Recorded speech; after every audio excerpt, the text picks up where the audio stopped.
지난이 오늘장 들고 있는 종목들은 그냥 버텨야 되는 건가요? 물론 빅텍, 스페코 이런 애들 들고 있는데 물려있는 거면은 정리하는 게 맞고, 물론 얘네들은 지금 가래들이 없어가지고 시장 해지로 좀 많이 오르긴 하는데, 여러분들이 지금 생각 잘 하셔야 돼요. 왜냐면은 지금 우리가 대부분 개인 투자자의 입장에서 물려있는 종목들이 2차전지가 가장 많을 거고, 그 다음이 반도체고, 그 다음이 제약바이오일 거예요. 근데 이거 세 개가 우리나라 시가총액의 전부예요. 사실 이 세 테마가 2차전지도 작년에 굉장히 많이 확장이 돼가지고 국내 시가총액의 절반을 양분하고 있는 대형 테마가 됐습니다. 2차전지가 떨어지고 있는 이유? 업황이 좀 둔화됐잖아요. 사실 왜냐면은 우리나라는 리튬계 배터리 기반이고, 사실 LFP 해봤자 LG 에너지 솔루션 이제 시장 변화 따라간다고 생각해서 뒤늦게 개발하고 있지만 중국이랑 단가 싸움이 안 돼요. CATL이랑. 우리나라는 전고체에 무조건 사활을 걸어야 됩니다. 사실 LFP는 기술력을 떠나서 어차피 저가형 배터리라 잘 만드는 게 중요한 게 아니라 싸게 만드는 게 중요한 애들이거든요. 얘네들은 진짜 2차전지는 장기적으로 보면은 전고체가 어떻게든 터져줘야 턴어라운드가 나올 거고, 두 번째로 보면은 반도체도 많이 물려있을 거예요. 근데 반도체는 사실 삼성전자, SK하이닉스만 연말연초까지 올랐고, 그 이후에는 일본 증시가 강한 상승이 나오면서 우리나라 돈이 다 일본으로 들어갔죠. 외국인 자본이. 그러면서 자연스럽게 삼성전자, SK하이닉스 내렸고, 근데 코스닥 중소형주들이 추종하는 거 첫 번째가 삼성전자, SK하이닉스, 두 번째가 엔비디아, AMD, 마이크로소프트. 근데 우리나라는 지금 추종할 수 있는 애들 중 첫 번째인 삼성전자, SK하이닉스 둘만 그냥 나란히 달려가다가 둘만 지쳐가지고 헥헥대고 있어요. 우리나라 중소형주는 그 과정에서 출발을 못했단 말이에요. 출발선에 쓰지도 못했어요. 사실 그러면은 길게 보면은 분명히 출발할 때가 온단 말이에요. 근데 여러분들이 2차전지랑 반도체 둘 다 물려있다고 생각을 해봅시다. 2차전지도 어차피 작년부터 지금까지 홀딩하신 분들 헤비홀더예요. 본인은 아니라고 생각할 수 있겠지만 7월부터 현재까지 2차전지 내리 떨어져서 분명히 탈출기에 안 났습니다. 그러면은 분명히 장기간 홀딩한 헤비홀더가 된 거예요. 자각을 할지 안 할지 모르겠지만, 그러면은 6개월 1년 홀딩했으면 그냥 홀딩해야죠. 어차피 전고체 배터리 다시 확장되면은 이거 다시 사실 텐데. 근데 만약에 내가 현금 여력이 좀 없고 2차전지 비중이 막 50% 60%다 이러면은 반등의 시기를 고려해가지고 조금은 손절을 하고 다른 종목으로 교체하는 게 맞지만, 반도체 같은 경우에는 여러분들이 물려있다 생각을 해보면은 어차피 이 시장 지금 당장은 떨어져도 금리 인하하는 시기, 혹은 글로벌 증시가 급반등 추세를 타는 시기, 혹은 환율이 다시 한번 1,300원 아래로 꺾이는 시기에 코스닥 반등할 겁니다. 반등하면서 누가 오르겠어요? 반도체가 오르겠죠. 시가총액이 높은 애들 중에서 유일하게 가장 가까운 업황 개선에 있는 애니까. 그럼 얘네들 내가 손절한 가격보다 더 비싸게 사야 돼요. 어차피 지금 다 저가 매수 기회에 있기 때문에, 지금 다 투매의 영역이기 때문에 내가 손절한 가격보다 비싸게 샀는데 내 원금은 까져 있어. 이만큼 원숭이 짓이 있냐 이겁니다. 그래서 홀딩을 하되, 반도체 같은 경우에는 분명히 업황 개선이 진행되고 있다는 거는 여러분들이 절대로 부정할 수 없는 사실이란 말이에요. 그러면 언젠가 올라요. 분명히 업황이 좋아졌으니까. 지금 문제는 진짜 계속 말씀드리지만 단순히 돈이 없다 시장에. 돈이 없어서 동방 같은 애들의 20억씩 지르는 형님들도 분명 마음은 나 반도체 사고 싶은데 반도체 돈이 없어가지고 안 올라. 근데 난 돈이 좀 있으니까 동방에다 20억 질러야겠다. 난 뭘로 이러고 20억 지르고 있어요. 지금 개별주에다가 안 오르니까. 근데 길게 보면은 분명 우리가 다시 사야 되는 기간이 오니까 그냥 홀딩을 하되 추가 매수를 하지 마세요. 현금 여력 있는 분들은 현금 그대로 갖고 있다가, 어차피 싸게 사는 게 중요한 게 아니라 반등할 때 사는 게 중요합니다. 그럼 반등하는 시기는 글로벌 증시가 급반등하거나 외국인 자본이 2천억 3천억씩 들어올 때, 여기 0200 보면은 1,500억 1,200억씩 팔고 있습니다. 외국인이.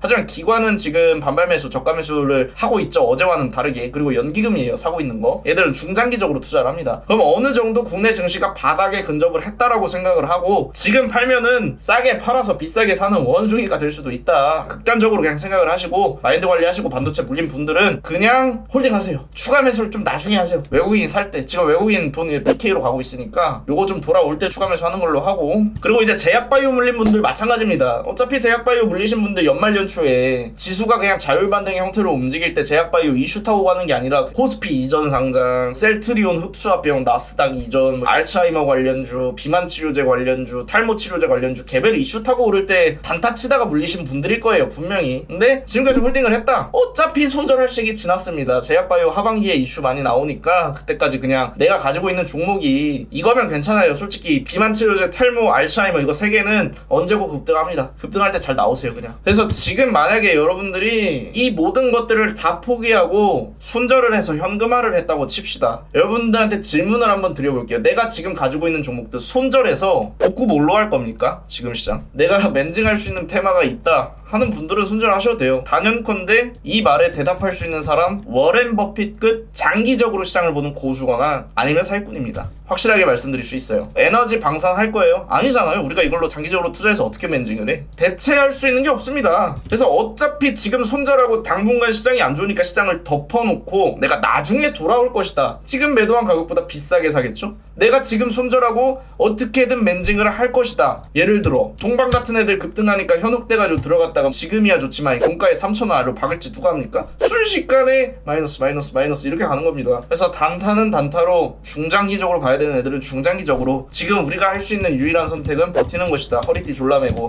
그러면 분명히 결승점에 도달할 시점이 온다. 이게 본질적인 얘기예요, 여러분.